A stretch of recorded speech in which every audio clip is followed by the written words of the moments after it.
Ang pagsimba mao ang akto sa atong paghalad agig pagpasidungog sa atong gisimba. Ang doktrina sa atong simbahan Katoliko bahin sa Santo Niño nagtudlo nga ang pagpasidungog niini dili pagsimba sa usa ka larawan o ribulto, kundi pagsimba, ingon sa English, adoration sa Ginoong Hesukristo sa iyang pagkabata. Si Senyor Santo Niño mao ang Dios nga nagpakatao.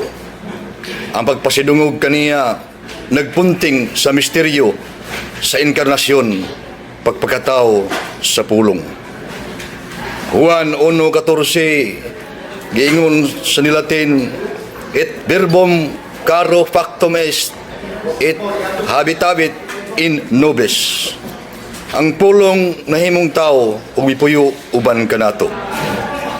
Pagpaubos sama sa kinaiya sa bata, gitudlo sa atong simbahan nga pinaagi sa Santo Niño, gipahinumduman kita sa pagpaubos o pagsalig sa Dios sama sa usa ka bata.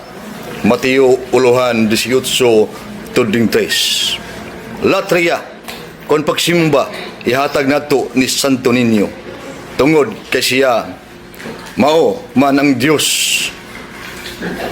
Ang imahe o larawan nagsilbing bintana o pahinumdum sa iyang presensya. Si San Pablo sa Filipos 1:2-10 atong mabasa, mangluhod ang tanang binuhat sa pagpasidungog sa ngalan ni Hesus.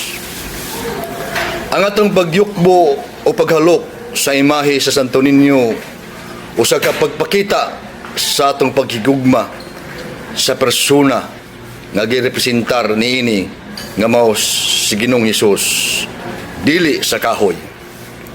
Si San Pablo sa Kolosas 1:1-15, si Kristo mao ang makita nga larawan sa dili makita nga Dios. Kitang mga Katoliko, wala kita mosimba sa ribulto. Misimba kita sa Ginoong Hesukristo nga mao'y girepresentar sa imahe sa Santo Niño.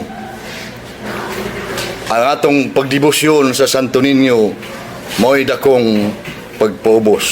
Mo ni atong ambitubag sa atong sugod nga higala nga usa ka pastor nga ningon nga ang mga Katoliko nisimba sa mga larawan sa Santo Niño. Ato nang gipahayag nga kita wala kita mosimba sa larawan. Daghang salamat og pet Senyor kanatong tanan.